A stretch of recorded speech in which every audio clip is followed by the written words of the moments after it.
Hey everyone, welcome back to my channel. Today we're doing something a little bit fun. We are talking about 3 things you might not have considered when preparing for a baby. Whether you are giving birth or adopting, having a baby is such an exciting time, but there's so many things to think about and to prepare for, which is why I made this video of tips for preparing for a baby, things that I wish I would have known before Sophie came into our family. And she's turning 2 soon, so this whole baby stage was a little ways away, so I can look back on it and say, okay, we should have thought about this, we should have been prepared about this. So that is what I'm gonna share with you guys today. And make sure you stay tuned to the 3rd one because that could really be life or death, and it almost was for our family. So stay tuned for that. Let's get into it. Okay, Sophie, time to get up from your nap. What's going on over there? Here's your bottle. Yeah, there's a camera over there.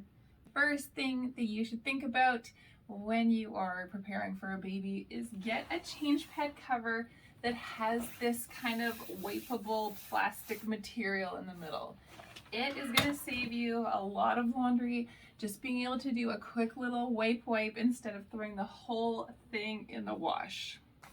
I was originally going to buy one that was just this like fluffy stuff on the side, and then right before I bought it, I noticed this one that has the same soft material that I like, but then also this wipeable stuff in the middle. And I'm so glad I did it because even now, she's almost 2, we're using this thing all the time, and it is so nice just to be able to wipe it up. You're gonna sit there. I know sometimes people don't put a change pad cover on, but if you want to add to the decor of the room and make it match, then just make sure you get one that's wipeable. Now that we've covered the whole change pad cover thing, because you know you are going to be changing a lot of diapers, so we still are changing lots of diapers. So it's good to be prepared. Let's get into, should I get new or used baby things? Let me show you some things that I'm going to dig out of the basement.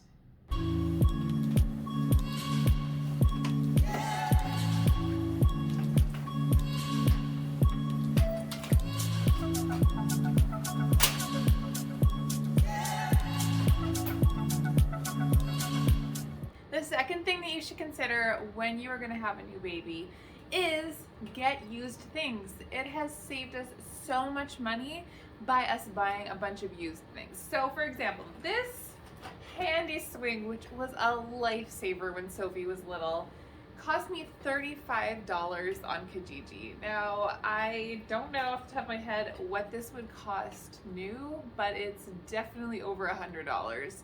And it has worked so well. I love that you can plug it in so you don't have to worry about batteries dying. Has a little sound machine on there, and honestly, it was just so great when Sophie was little and she just wanted to be rocked, and if you just needed a few minutes to do something else, you could just put her in here and she would have a little snooze in there. You know, I have a friend whose baby doesn't want to sleep in anything except for this. So you know what? Sometimes you gotta do what you gotta do. Thing is, sometimes you might spend a bunch of money on getting a fancy swing when the kid doesn't even like it. I know someone that they had this really expensive swing, the one that goes in like all these different directions. The kid hated it.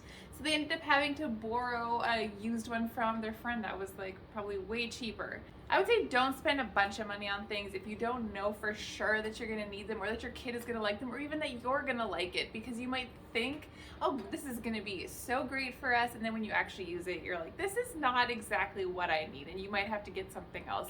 So it's a really great idea to either borrow something from someone who's willing to lend you their things, or to buy used things online or from people that you know.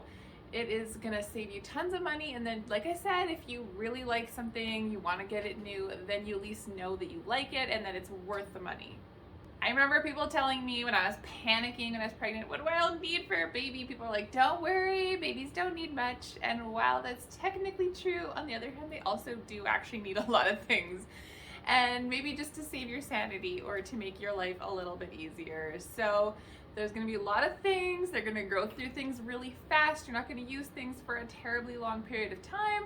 So it really pays off to be able to get them used, and then you can pass them right along when you're done with them, unless you're saving them for another kid. So I'm hanging on to Sophie stuff just in case we get another baby. My last video, I did talk about us planning to adopt a child, so we'll see what happens there. So for now, just hanging on to these things. And as promised, here is the life or death thing that you should consider before bringing your baby home. Let me tell you a story.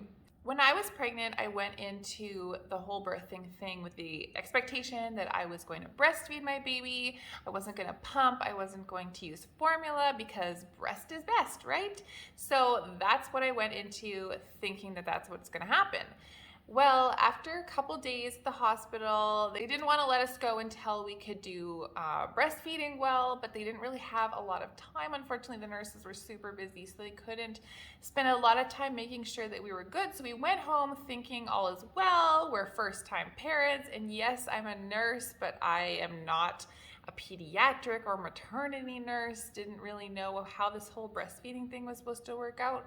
So a couple days at home, probably not even two, like 1.5 days we're at home, Sophie stops wetting her diapers, which is obviously very concerning. So we took her to the hospital, and first they thought it was just dehydration, but then she started getting more lethargic, and they were doing all these tests on her and scary things like spinal taps.